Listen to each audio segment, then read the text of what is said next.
Welcome, everybody, to the 8th session of this SEL Day Summit. I'm Jim Vetter. I'm Executive Director of the Social Emotional Learning Alliance for the United States.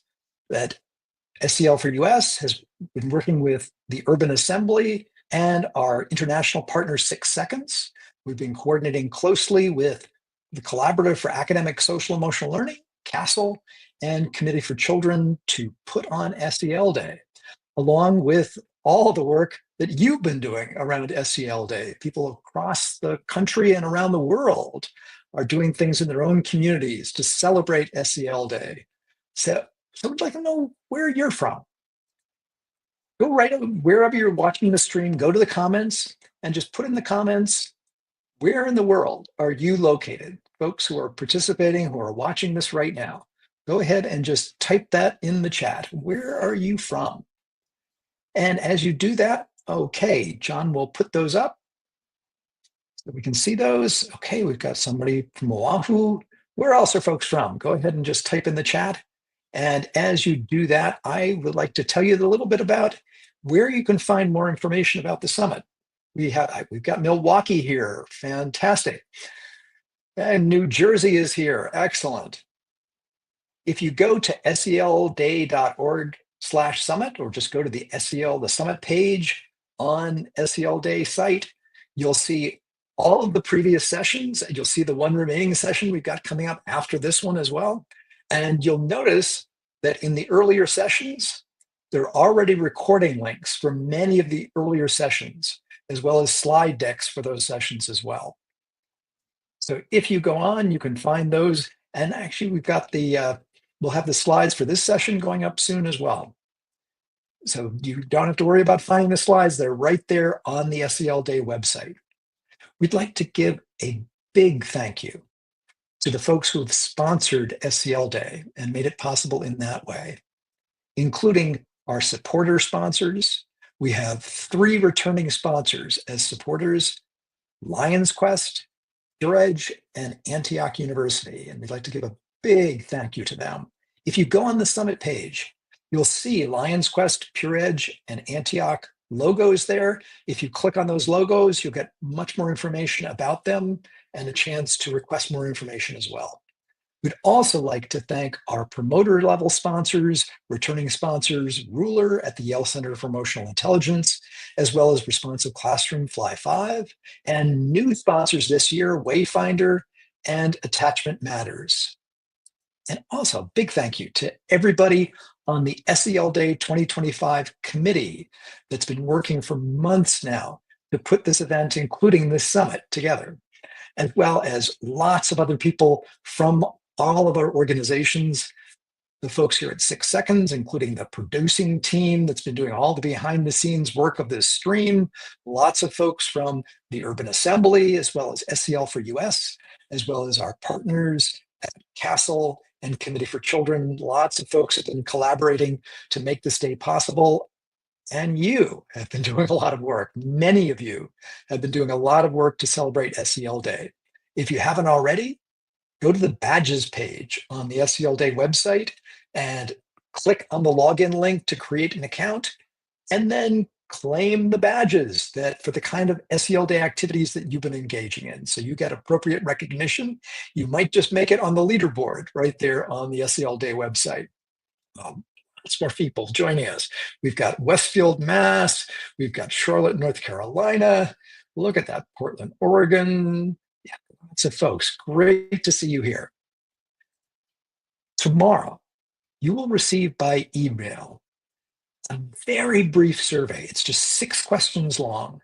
We would really appreciate it if you take just 2 minutes to complete that survey, because your input is really important in the efforts of promoting the personal and interpersonal skills that young people need and that employers want. So really appreciate if you take just 2 minutes to do that. But let's go on right now to our session. And in kicking off our session, I'd like to turn it over to Deborah Donahue-Keegan. So Deborah, over to you. Thank you so much, Jim. And it's wonderful to be here with everyone. I love that just from all over. I am here as a national advisor for SEL for US. And also in Massachusetts, I am on the design team and steering committee for Social and Emotional Learning in Teacher Education Consortium. And I'm here today with a panel of 3 colleagues from Oregon and then a colleague from Massachusetts. And we'll be talking about educator preparation, higher education based education preparation. So I'd like to begin.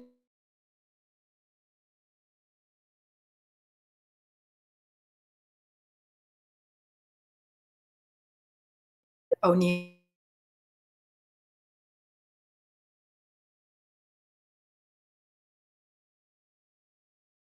on the East Coast in Massachusetts. Hello. So Deirdre, if you can just say a little bit about yourselves, if everyone can just share a short introduction and tell us who you are and what brings you to this session today. Hello, everyone. My name is Deirdre Hahn, and I'm from University of Portland. I work in the School of Education there as a professor, working with pre-service teachers, and I also am part of the leadership team for our Oregon Collaborative for SEL and Educator Preparation. Happy to be here today. Wonderful. Thank you, Deirdre. And then next, Lena Darwich. Thank you, Deborah. Hi, everyone. My name is Lena Darwish, and I am a professor at Lewis and Clark. I'm in teacher education, just like Deirdre, and I am another person in the leadership on OXEP. Wonderful. And then Lauren Vega O'Neill. Good morning, everyone. I'm an assistant professor of practice at Portland State University in elementary education and the bilingual teachers program.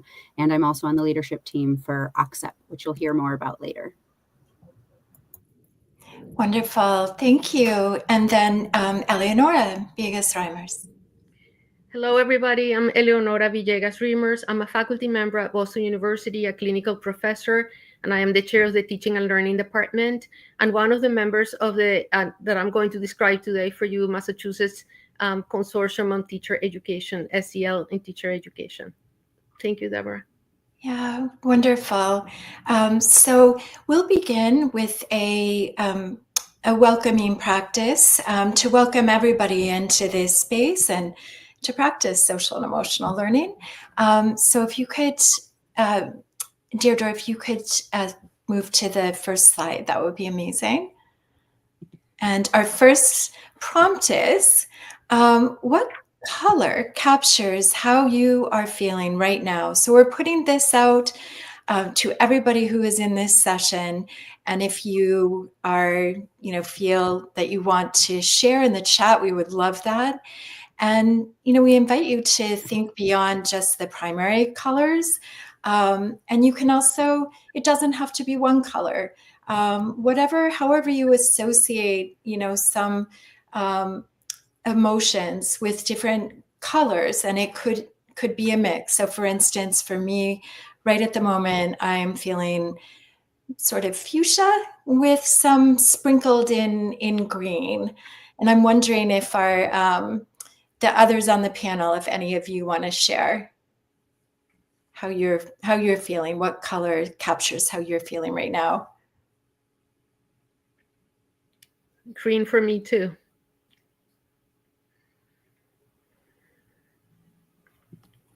I said turquoise like the ocean.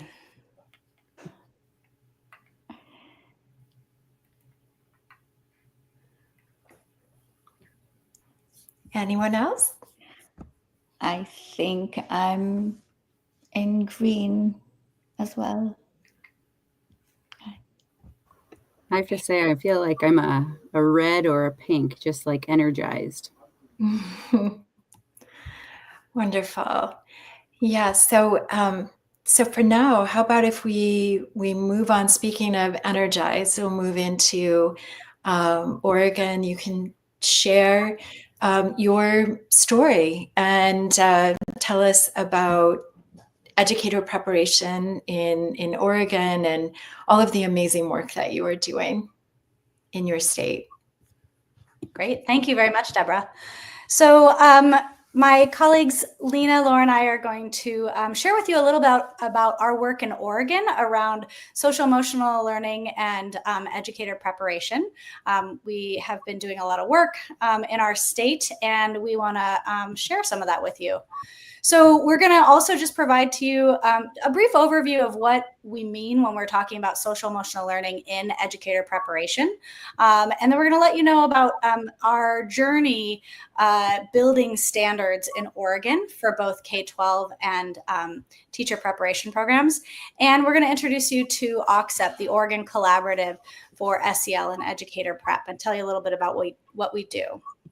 And so one of the things I want to anchor us in is when we think about social emotional learning and educator preparation, we really think about this framework, how there are 3 elements of systemic SEL in an educational setting. And we think about the learning context and how specifically teachers are involved and maintaining and creating a safe and caring learning environment. They're also the major people in terms of building skills for students in an educational setting. And they also are focused on cultivating their own social emotional skills. So when we're thinking about what teachers are doing to promote social emotional learning in classrooms, we're really thinking about these 3 areas and how teachers are really the engines that drive social emotional learning in a learning context for students. So there are many different adults and mentors that are part of SEL in a school building. And we really see teachers as, primary folks in building social emotional learning. So we also know that, the foundation of the work that we're doing in teacher education is founded on this idea that there's growing requirements for schools to integrate social emotional learning into the school day, whether that be curriculum or procedures or things like that. And we also know that there's an increased need for teachers to receive training in social emotional learning so that they can do this work. So both that they can support the social emotional learning of our students and that they can cultivate their own well-being while doing this work. And one of the things we also know from research, particularly in the recent years from Hamilton and Doss, is that surveys of new teachers tell us that new teachers are reporting that they don't have the training that they would like in social emotional learning compared to what they would like to when they walk into classrooms. And so there are some gaps here, and many of us probably can see the importance of teachers having, a basis in social emotional learning. But today we're going to talk about what that actually looks like to cultivate an understanding and foundation in the preparation programs that we're all a part of. And so one of our hypotheses in this work is that to really create a teacher who is ready to implement high quality social emotional learning, that in their preparation programs, that they need to both build their own personal skills in social emotional learning, and they need to build their efficacy to implement social emotional learning. And that these 2 pieces can come together in teacher education with experience in classrooms as well as practice doing these things to really facilitate teachers who are ready to move into classrooms to implement social emotional learning. And so this is one of the foundational things that we're thinking about when we are cultivating social emotional learning in our preparation programs. And I just want to share with you a quick overview of kind of the different ways that teacher education approaches social emotional learning so far. There's many different universities that offer SEL-based courses, and maybe they might be electives, they might be required, but there's many examples across the United States. There's also some examples of people offering certifications in SEL. This is more common at the master's level, but there are emerging new programs that really target pre-service teachers, so people before they've entered the classroom. And we also know there's a few examples of universities who are integrating social emotional learning into all programmatic elements of their preparation program. And one of the unique things about teacher education is that we're not just talking about what happens in our courses, but when we think about weaving in social emotional learning, we're also thinking about the clinical practice and the mentorship activities that are occurring between supervisors and cooperating teachers, so that when pre-service teachers are learning about social emotional learning and practicing, they're doing this in their courses, but also in many programmatic areas as well. And so this is really a key piece of the teacher education programming, is understanding that there's many levels of the pre-service realm. So I'd love to turn over the screen to my colleague, Lena Darvich, and she's going to share with us some specific things that we've been doing in Oregon to really facilitate an infusion of social emotional learning into all of our educator preparation programs. Thank you, Deirdre. Hi, everyone. So what you will notice is that that's a kind of interesting work when it has to do with SEL in educator prep, is that our advancing SEL has like different roles. And the role in what happens in Oregon really talks about how policy can actually drive in creating the conditions for advancing SEL. So in Oregon, for example, in 2021, House Bill 2166 has mandated that the Oregon Department of Education and the TSPC, which is the teacher's licensure body for teacher educator prep, create standards for social emotional learning. So what was very kind of unique about this experience is that the K-12 standards and the education prep standards were kind of being developed in parallel around the same time, and they were also being created around the SEL, the CASEL's SEL standards of 5 competencies, as well as the 5 foci of transformative SEL. What's also happened in this is that it also created the conditions for different stakeholders to come together. And that's how Lauren, Deirdre, and I kind of got together in terms of like, how do we do this? And I'm going to pass this to Lauren to kind of tell us about our journey. Great. Thank you, Lena. Deirdre, next slide, please. Okay, so I'm here to tell you a little bit about our process of what we did in Oregon. So we, as you can see on this timeline, we got together at stage 1, which was a call to work on our educator preparation SEL standards that Lena just introduced to you. And as we were doing this work, part of our framework was based on Nancy Markowitz's framework from the Center of Reaching and Teaching the Whole Child. And so we had some great minds together who were also part of the standards creation. Well, we wanted to keep getting together.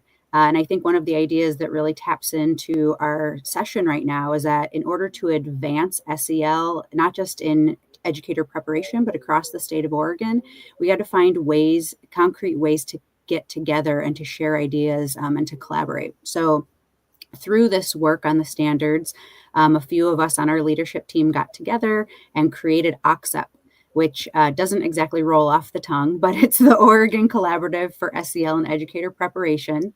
And we got together about 3 years ago.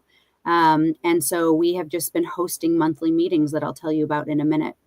As part of this journey, we have been, continuing our own education, participating in the CASEL SEL Exchange. In Oregon, we have Orate for any of you local Oregonians who are in the audience today. And then we tapped back into Nancy Markowitz and her team to create an opportunity for people to learn more about her framework through the Teacher Educator Institute. And that helped us create a common language around social emotional learning in the state. We have representatives from every educator preparation program in Oregon. And we have tapped into that over the past year to build up the collective knowledge across the state. It's been really a beautiful experience for all of us to participate together in the TEI, as we call it, and also in our OCSEP meetings to share resources, to share ideas. Some of the things that Deirdre talked about, supervision, we're really making progress on how to implement those so that it in turn increases the social emotional growth of our workforce of teachers. And now we are moving forward with OCSEP, and we're trying to create mechanisms to provide institutional support and continue that networking and collaboration, and making it sustainable over time. Next slide, please. So this is our goal, our vision for OCSEP. It's for Oregon teachers to enter today's classrooms with the tools, knowledge, and mindset necessary to create an inclusive and equitable learning environment for all students that supports their holistic development. We believe that emphasizing the social, emotional, and cultural development of teachers entering the profession will contribute to establishing schools and classrooms where all children are able to grow, learn, and thrive.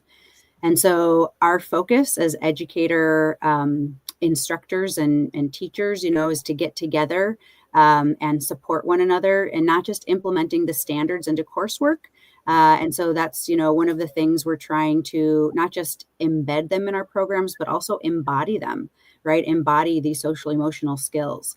And so each month we come together and we follow our routine of having a welcoming ritual so that people can feel connected. Out of the 15 educator programs in Oregon, we have consistently had people from 14 of them, which has been a really nice accomplishment. And we take turns having a rotating presenter from each of those universities or colleges in order to show how they are working on embedding SEL and the steps that they're taking in their university. And I have to say that people are really proud of the work that they're doing in their university, and they don't often get the chance to showcase that. So it's been a really supportive process. We also have time during our meetings where we work on ourselves, right? And maybe that's doing a monthly reading of a journal article. Some people are doing professional social emotional development, together, or program integration sharing. So we have those different things. Our next meeting is going to be workshopping, so people can get together and work on specific tasks that they're trying to move forward at their university and get feedback from each other. And then we always, follow up with an intentional close. Next slide. Yeah, thank you. So right now we have our monthly meetings, and we are finishing up the Teacher Educator Institute that I mentioned. And then our other plans is, as OCSEP, we really want to be a supportive body. And so one of our goals is to visit every institution. We know that sometimes in higher ed, we can be siloed.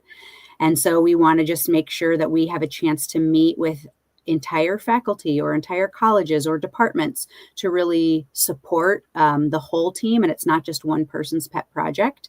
We also want to move into recording and taking advantage of technology, of recording people teaching at the university level. We do it often with our classroom teachers. But making sure that we have the opportunity to see what good instruction looks like that's socially, emotionally informed. And then we're hoping to, if funding comes through, pay people to be a part of this as institutional representatives, so that, it's another way to get rewarded for their work. Yeah, and so I just want to thank you. This is our website and our email if people have follow-up questions. And now I will pass it on to our other partners. Oh, wonderful. Thank you so much, Deirdre and Lauren and Lena. And I'm wondering if those who are attending today and who have listened to the amazing work that's happening in Oregon with, around SEL in educator preparation is so comprehensive. If you have questions or comments, just to drop them in the chat now for Lena and Lauren and Deirdre. All right, and then we will have time towards the end to address some questions and comments that come up. And so for now, I'll turn it over to my wonderful colleague here in Massachusetts, Eleonora. Thank you, Deborah, and thank you, colleagues in Oregon. You really are sort of giving us a lot of ideas about things that we can do moving forward. So it is my pleasure to talk about our Massachusetts Consortium for Social-Emotional Learning in Teacher Education, what we usually refer to simply as SEL TED. And it is an organization that emerged many, many years ago in 2011. And it was, and I want to emphasize this because it's such a different perspective from what Oregon have been doing, that I want to tell a little bit of the story that we were created actually completely grassroots. We had a very, very close friend interested in learning more about SEL. He was in the development business. He was not in education. He approached Deborah and he said, I'm seeing my grandchildren in schools and I see the importance of paying attention to social emotional learning and what are schools in Massachusetts doing about that. And the two of them organized a first meeting where I was invited. It was a meeting that they organized at a restaurant with breakfast where we were going to be talking about and what are schools of education in Massachusetts doing. And the deans were invited, directors were invited, people in leadership in education were invited to this meeting. And in the meeting, it came close to we realized, all of us, we have significant interest in social emotional learning. At that moment, the state was not paying attention to social emotional learning. And we decided we need to do something grassroots. So we began to meet, always over breakfast, always once a month. And we began to build what eventually became the consortium that we now call SEL TED. And our wonderful supporter was David Sussman, who for a long, long time would come to our meetings and he would ask us the questions that those of us who were in education needed to know and needed to think about and needed to plan. Now, bring it then later, and as we continue to organize ourselves and create this consortium that eventually became a significant consortium that then affiliated with our SEL for Massachusetts, which is an organization that is part of SEL for US. We began to work very closely to think about what are we doing, particularly in teacher education.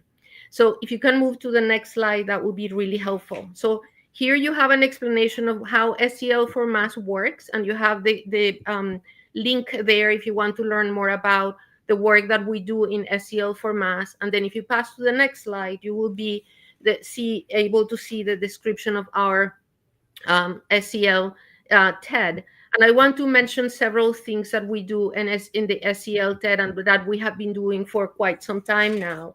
So if you can pass to the next slide, you will see that we have decided to focus on absolutely three very, very important pieces. One is that we tend to curate and disseminate cultural responsive SEL in educator preparation, research, and resources. So we are collecting information all the time. We are connecting with people who are doing research. We are attending conference, presenting at conference, and literally finding ways in which we can share these materials. Initially in Massachusetts, and that's our target audience, but we are actually trying to reach more people. And we began to do that as a way of bringing more attention, not only to the teacher preparation programs and universities in the area, but also to begin to bring in the Department of Education in Massachusetts. And I will tell you a little bit more about that work in a little bit. The second thing that we tend to do is to organize events to advance the integration of SEL in teacher education.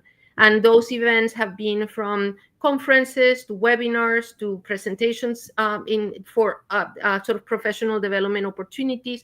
And we tend to focus a lot in the teacher preparation, so the teacher educators like ourselves, but we have realized that teachers in the field are also teacher educators. They are the supervisors of the students that go into teaching preparation. And we always want to have also our students in these events. So we organize these events, sometimes have been larger conference, sometimes have been smaller preparations. Then we move to webinars because of COVID. And we are finding very helpful to have the kind of work that can bring us together to share information, to share ideas, and to share examples of the ways that different universities are doing SEL and addressing SEL in teacher education. The third thing, which is the one that I find really interesting of how Oregon and us approach the whole thing very differently. You began your work focusing on, okay, we have a mandate from the Department of Education that we need to include SEL.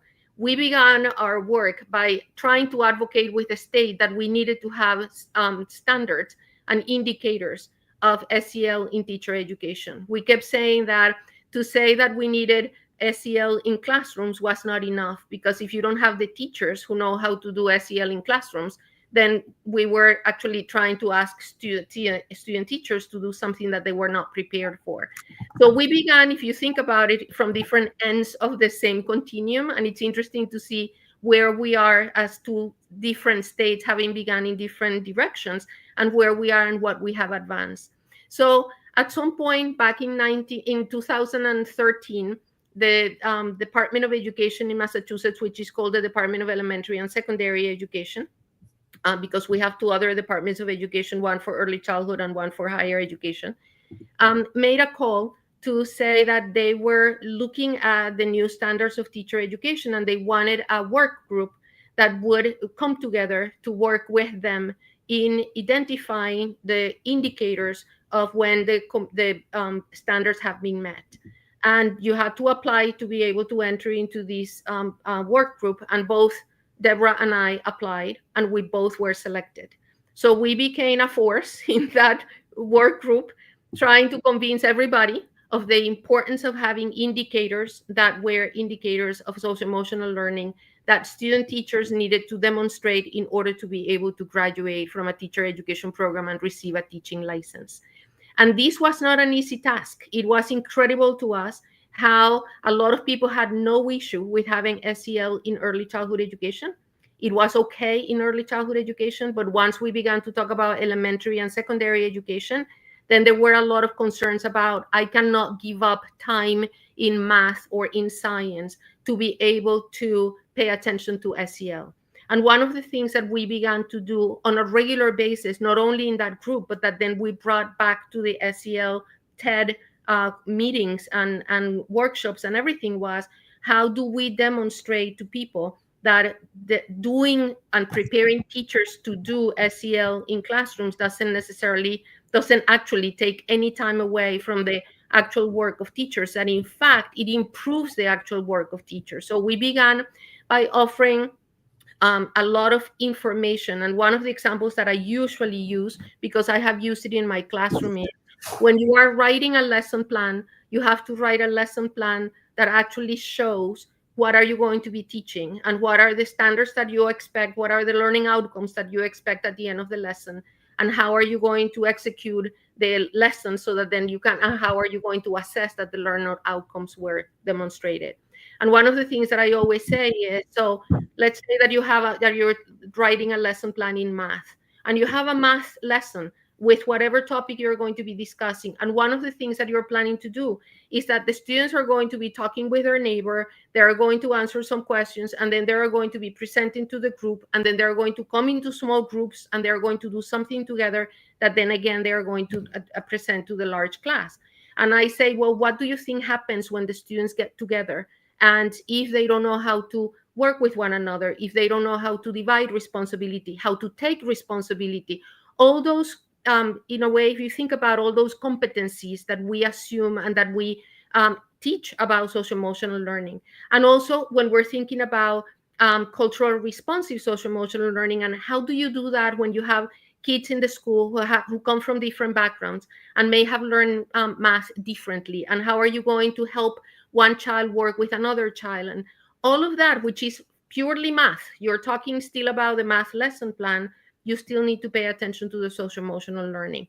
So one of the things that I usually say to my students is, when you write your lesson, in the same way that you have a note to yourself about what you're going to do, if you have a child who's learning English as a second language, or if you have a child who has some form of accommodation because of a disability, also write a note to yourself and saying, what SEL competency am I going to be addressing in this lesson plan? And it doesn't take any time away from the math lesson. It's just simply pay attention and then emphasize that and do some work around that time. So in the end, what we were able to do was to create the possibility that the indicators in Massachusetts, up until this past fall, up until about 2 months ago, was that the student teachers needed to demonstrate practice in social emotional learning, and there were 2 indicators in 2 different standards. What happened in the last 6 months is that Massachusetts has again revised the standards, and they have now revised also the indicators. And I noticed very quickly that the SEL indicator as SEL indicator had disappeared, and contacted immediately the department, and they share something that I had not done on my own. They share that actually social emotional learning is now inserted in most of the indicators that they have. So that it's not a separate indicator, it's an indicator that they're highlighting on almost all the standards and all the indicators that not only teacher educators need to demonstrate, student teachers need to demonstrate, but actually teachers need to demonstrate, because the standards are the same for teachers, and for teachers who are working already in the field and they get evaluated every year, and for student teachers. So we are happy to see that our work in advocating for social emotional learning at the teacher education level literally gave fruit, and we're seeing a great improvement. And if you can pass to the next slide, then you will see also that we have been in many ways doing research. We have published, this is an article that we published together, I think about 2 or 3 years ago. And then if you pass to the next slide, you will see that we have also advocated for the actual creation of bills and acts in the Commonwealth of Massachusetts, so that this becomes part of what is required, not only of teacher education, but also of classroom teachers, so that we are actually continuing to do our work in advocacy, in education of the general public, in education of teacher education. And it all began with literally the idea that two people had of, let's bring people together so that we could work together on how do we emphasize and improve social emotional learning in teacher education. So I'm going to pass this now back to Deborah, who's going to be talking briefly about projects that we're working on right now, and things that in the way that we are moving forward, continuing with the work that SEL Tech continues to do. So thank you. Deborah. Yeah, thank you so much, Eleonora. So it has been, not a linear journey. And I think that in Oregon, the slide that you showed of the progress, that it's lots of ins and outs, and and there's a lot, that just so much energy that pulls us forward. And now we are in Massachusetts. The main project that we're working on at the moment is a video project that is called Meeting the Moment, Transformative Social and Emotional Learning in Practice. And specifically in practice, in the whole process of educator preparation, both in teaching and in leadership in schools. And so we will be bringing in, we'll have two panels, a higher ed panel that focuses on teacher educators, talking about the work that they're doing and how they're navigating the challenges of this time in 2025 with the current, what is happening federally, and how it is impacting us in the state. And so we'll have a teacher ed panel, and then we'll also have a panel of K through 12 educators. And our hope is that those who are part of the panels will speak to, the very generative and constructive and energizing ways that, given the challenges, that we are weaving in culturally responsive social and emotional learning into schools, and in the ways that we are fostering that skill development among beginning educators and in-service teachers, school leaders, school psychologists, and working collaboratively to support one another in continuing this work. So we will be filming this month, actually, and then we have a videographer who will be putting together a session. We'll have a keynote address, and we'll put that all together in a video that then can be used and shared in Massachusetts, across this state, and also in in Massachusetts and in other states and around the country and the world. So whomever will find it very helpful. We're also working on a resource guide, and we're using Flipbook as the platform for pulling together resources in the many different dimensions of integrating social and emotional learning into teacher preparation. This has been an ongoing project, and we once we are finished with the video project, we'll really move into high gear with the Flipbook, and hopefully get that finished by the end of this summer. And then we're looking to plan another conference. And so with that, I will shift. I want to thank so much Oregon colleagues and Eleonora for sharing and all of the progress that has been made. And I'm going to invite those who are participating to please put in your questions in the chat, your comments, maybe, just what stood out to you, what's circling in your mind as you listen to everyone speak and you heard what is happening in Oregon, what is happening in Massachusetts.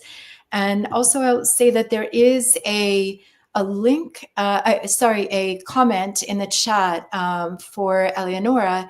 What is the link to the research paper on your slide? And we can put that in the chat. So we'll put a URL link to the article, and you can also reach out to us.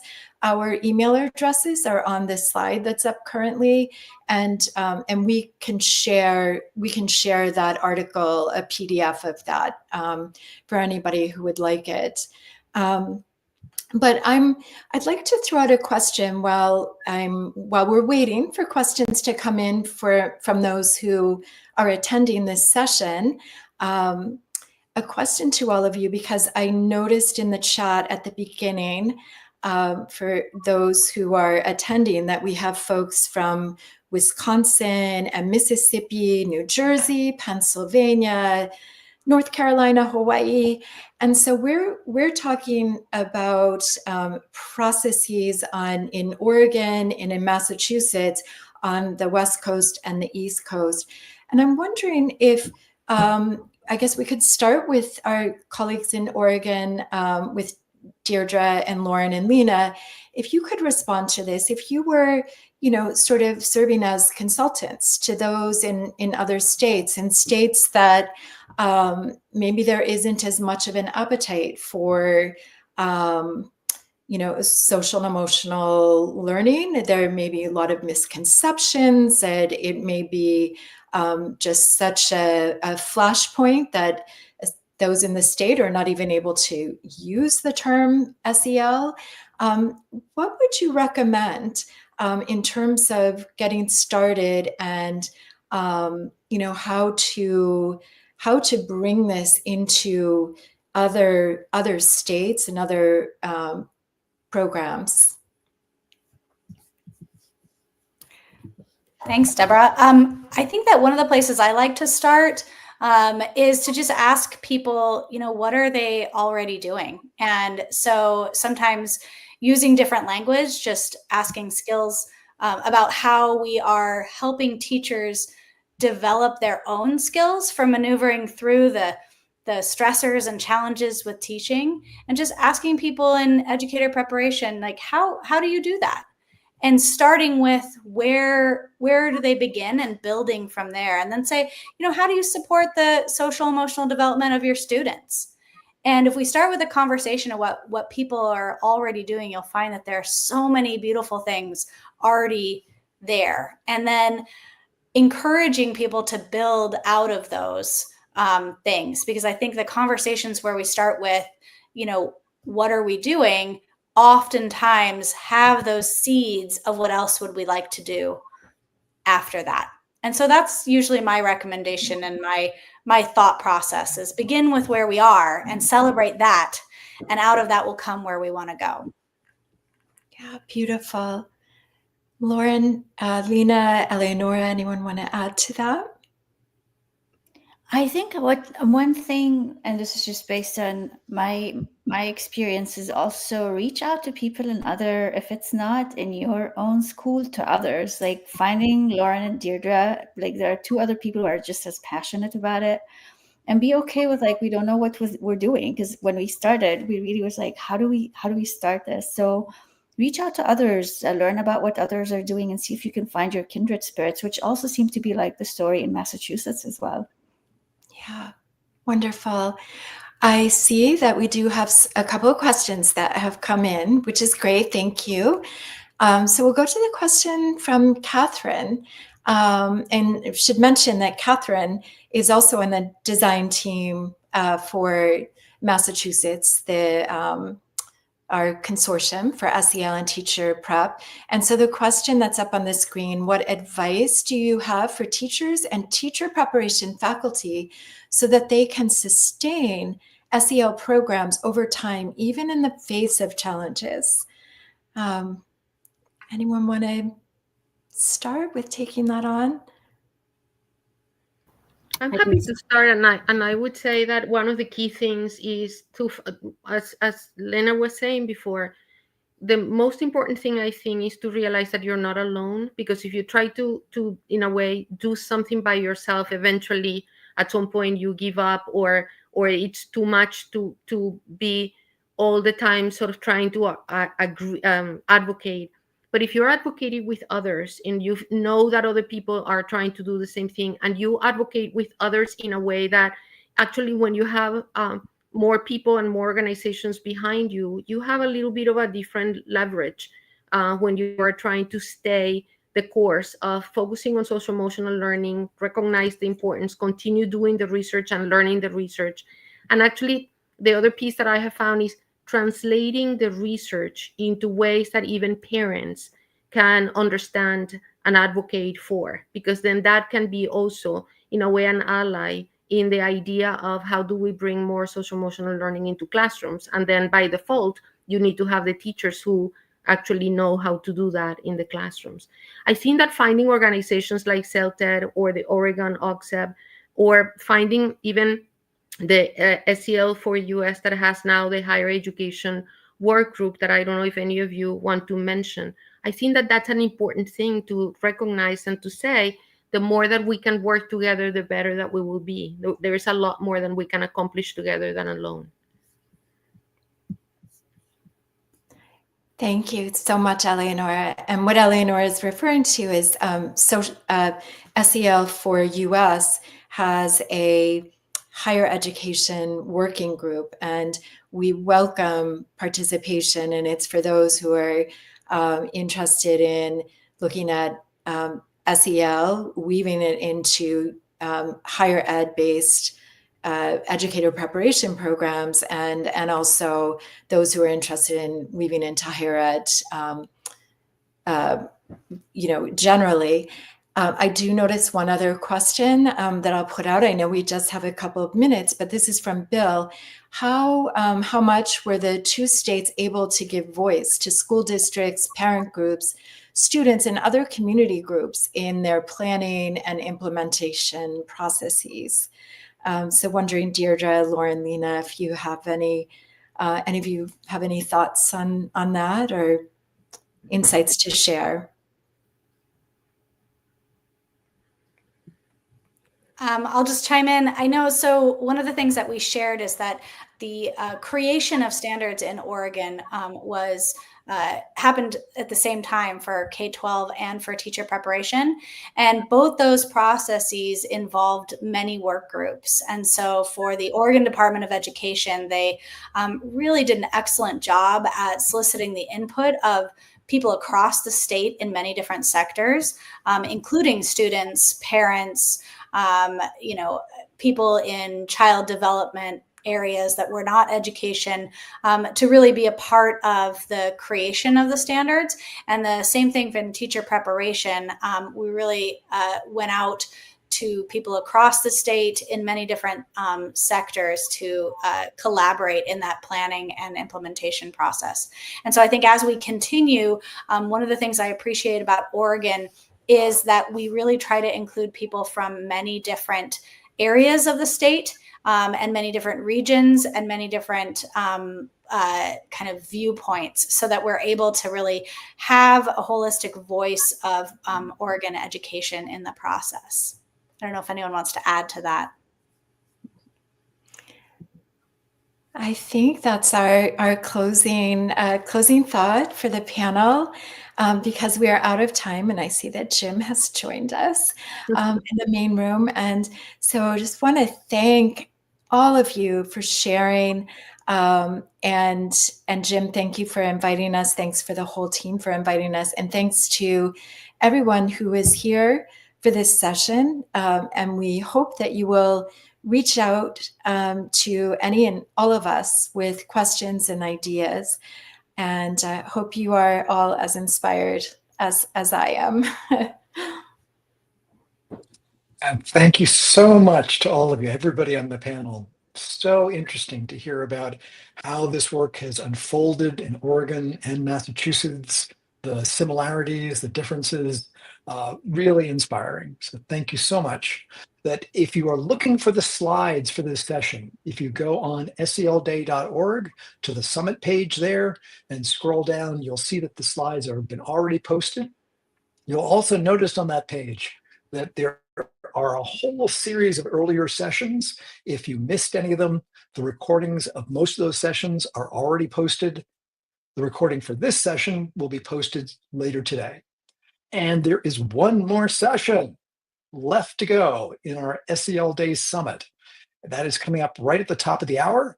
That session is Business Leaders Tell Peers Why Supporting SEL is Essential to Business. So please join us for that session. And also please remember, when you get in your email tomorrow, the SEL Day survey, please take just 2 minutes to complete that survey. It really is important for the work that we're all doing together. So thank you so much. And that's the end of this session.